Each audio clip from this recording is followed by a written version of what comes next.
Green peas दक्षिण पूर्व Asia द्वारा वायु गुणवत्ता विश्लेषण में अनुमान लगाया गया है कि दिल्ली में PM 2.5 के प्रदूषण से प्रत्येक 10 लाख आबादी पर 18,000 लोगों की मौत हुई है। अध्ययन में कहा गया है कि PM 2.5 के प्रदूषण की वजह से भारत की राष्ट्रीय राजधानी दिल्ली में साल 2020 में करीब 54,000 लोगों की जान चली गई।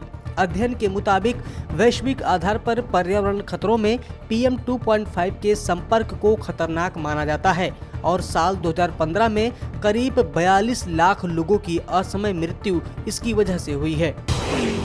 उत्तराखंड के चमोली में हुए हादसे के बाद अब तक 58 शव बरामद किए जा चुके हैं, जिनमें से 31 लोगों की पहचान हो पाई है, लेकिन अभी भी इस हादसे में 146 लोग लापता हैं। राहत बचाव कार्य जारी है। इस हादसे में हिमखंड टूटने के कारण अचानक आई बाढ़ के बाद एक कृत्रिम झील बन गई है, जिससे आने वाले समय में खतरे की संभावना जताई जा रही है। अब ITBP और DRDO की एक संयुक्त टीम ऊंचाई पर बनी इस कृत्रिम झील वाले स्थान तक पहुंच गई है। झील तक जाने वाली ये पहली टीम है। अब ये टीम इस कृत्रिम झील से संभावित खतरे का आकलन करने वाली है। आज से ठीक 91 साल पहले 1930 में अमेरिकी वैज्ञानिक क्लाइड टॉम्बाग ने प्लूटो की खोज की थी। इसे नाम देने की प्रक्रिया भी बेहद खास है। 11वीं की एक स्टूडेंट ने सुझाव दिया कि रोम में अंधेरे का देवता प्लूटो है, ये ग्रह भी अंधेरे में रहता है, इस वजह से इसे भी प्लूटो नाम देना ठीक रहेगा। फिर इसका नाम प्लूटो रख दिया गया और 2006 तक उसे सौर मंडल के 9 ग्रहों में गिना गया, लेकिन बाद में इसे ड्वार्फ प्लैनेट यानी बौना ग्रह कहा गया। हालांकि अभी भी कई वैज्ञानिक ये साबित करने की पूरी कोशिश कर रहे हैं कि प्लूटो ग्रह है, बौना ग्रह नहीं। दिल्ली के लाल किला घूमने के लिए पर्यटकों को अभी और इंतजार करना पड़ेगा।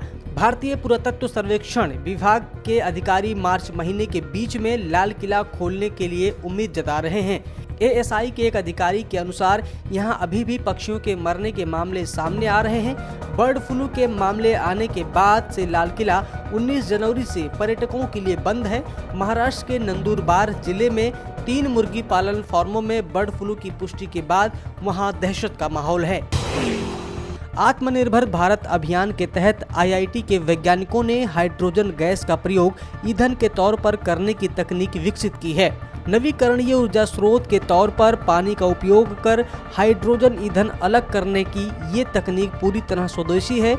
IIT कैंपस में ही हाइड्रोजन प्रोडक्शन पायलट प्लांट में ईंधन बनाकर तैयार किया गया। इस तकनीक से मिला ईंधन न केवल सस्ता है, बल्कि ईंधन के तौर पर हाइड्रोजन का प्रयोग पर्यावरण के अनुकूल भी है। IIT दिल्ली के डिपार्टमेंट ऑफ केमिकल इंजीनियरिंग और फिजिक्स डिपार्टमेंट के वैज्ञानिक इस प्रोजेक्ट पर करीब 13 साल पहले साल 2007 से काम कर रहे हैं। पर्यावरण संरक्षण के लिए किए जा रहे प्रयासों के बीच देश में कोयले से चलने वाले बिजली संयंत्रों के उत्पादन में लगातार दूसरे साल गिरावट दर्ज की गई है। सौर ऊर्जा के बढ़ते उत्पादन से 2 साल में परंपरागत बिजली की मांग 8% तक घट गई है। विशेषज्ञों ने इसे पर्यावरण के लिहाज से सकारात्मक संकेत बताया है। गैर सरकारी संगठन एनर्जी थिंक टैंक एम्बर द्वारा किए गए अध्ययन में इस बात का खुलासा हुआ है।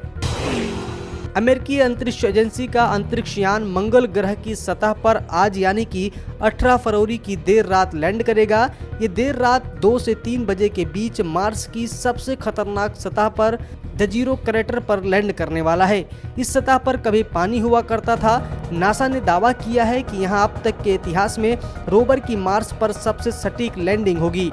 परसिवरेंस रोवर लाल ग्रह से चट्टानों के नमूने भी लेकर वापस आएगा।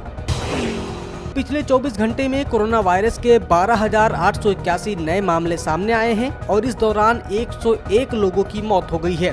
स्वास्थ्य मंत्रालय की ओर से जारी ताजा आंकड़ों के मुताबिक देश में कोरोना के पॉजिटिव मामलों की संख्या 1,09,50,201 हो गई है। इनमें से 1,56,014 लोगों की मौत हो चुकी है। देश में सक्रिय मामलों की कुल संख्या अब 1,37,342 है और कुल ठीक हो चुके लोगों की संख्या 1,06,56,845 है। देश के कई राज्यों, खासकर हिमालय क्षेत्र, तटीय इलाकों, द्वीप और नॉर्थ ईस्ट राज्यों और वेस्ट इंडिया के कुछ राज्यों के हिस्सों में अलग अलग स्थानों पर 4 से 5 दिनों तक हल्की बारिश, बर्फबारी और ओलावृष्टि के पूर्वानुमान जताए गए हैं।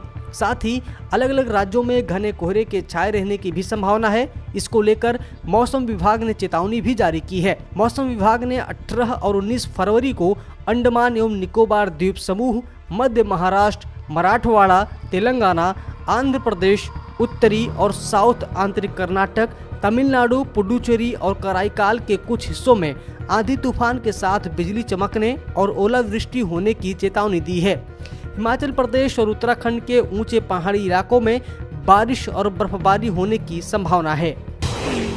झारखंड में सामान्य रूप से मौसम साफ रहने वाला है। हालांकि मौसम विभाग ने आज के लिए भी राज्य में येलो अलर्ट जारी किया है। मौसम विभाग के अनुसार रांची, रामगढ़, हजारीबाग, बोकारो, गुमला और खूंटी के साथ साथ राज्य के दक्षिणी और उत्तरी भागों में कहीं कहीं मेघ गर्जन के साथ वज्रपात और ओलावृष्टि की संभावना है।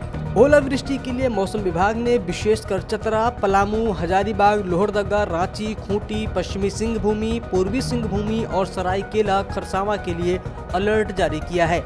मौसम विभाग के अनुसार शुक्रवार के बाद मौसम में सुधार होने की संभावना है। सब्सक्राइब करें पर्यावरण पोस्ट।